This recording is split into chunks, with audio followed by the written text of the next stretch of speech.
পুলিশের জালে ফলতা পঞ্চায়েত সমিতির সহসভাপতি সাইদুল খান। পুলিশ সূত্রে দাবি, সাইদুলের বিরুদ্ধে খুনের চেষ্টা, হিংসা ছড়ানো সহ একাধিক অভিযোগ ছিল।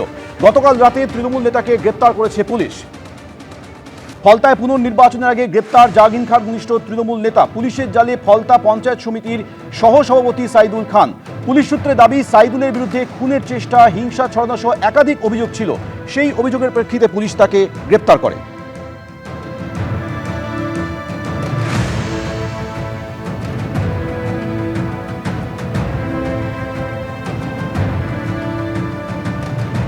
ফলতার দাপুটে তৃণমূল নেতা জাহাঙ্গীর খান সহ 9 জনের বিরুদ্ধে দায়ের হয়েছে এফআইআর।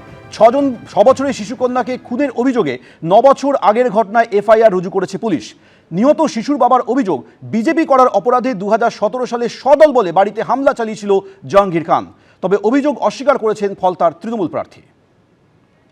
জাহাঙ্গীর নিজে ইট ছোড়ে আমার মেয়ের মাথায় লাগে, আমার মেয়ে 3 মাস পরে মারা যায়। বাড়িতে হামলা চালিয়ে 6 বছরের শিশুকন্যাকে খুনের অভিযোগ। ফলতার দাপুটে তৃণমূল নেতা জাহাঙ্গীর খান সহ 9 জনের বিরুদ্ধে 9 বছর পর দায়ের হলো এফআইআর। অনিচ্ছাকৃত খুন, ভাঙচুর, মারধর, হুমকি, শ্লীলতাহানি সহ একাধিক ধারায় মামলা রুজু করেছে পুলিশ। ঘটনাটি 9 বছর আগের, অর্থাৎ 2017 সালের।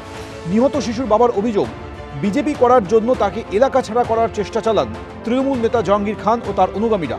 প্রথমে ডাকাতি আর মাদকের মিথ্যে মামলায় তাকে জর্জরিত করা হয়। অভিযোগ, তৃণমূল নেতা জাহাঙ্গীর খান সদল বলে তার বাড়িতে হামলাও চালান। তার দাবি, সেই হামলার জেরেই 3 মাস পর তার মেয়ের মৃত্যু হয়।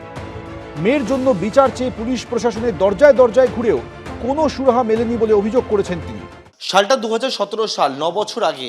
এই যে বাড়িতে আমরা দাঁড়িয়ে রয়েছি, এটা হচ্ছে যে বাড়ি, সেই বাড়িতে হচ্ছে ছোট্ট 6 বছরের শিশুকন্যা সে বাড়ির মধ্যে ছিল। এবং যেমনটা অভিযোগ, এই যে বাড়িতে ভাঙচুর করা হয়, জাহাঙ্গীর খান ও তার দলবলের বিরুদ্ধে অভিযোগ ভাঙচুর করার। এবং সেই সময় এই যে ঘর রয়েছে, এই ঘরেতে ছোট্ট 6 বছরের শিশুকন্যা সে এখানে শুয়েছিল এবং তখন বাইরে থেকে ইট উড়ে আসে। জাহাঙ্গীর খান ইট মারার পরে ইনজুরি হয়, তারপর থেকে মেয়েটা মারা যায়। এটা খুন করা হয়েছে।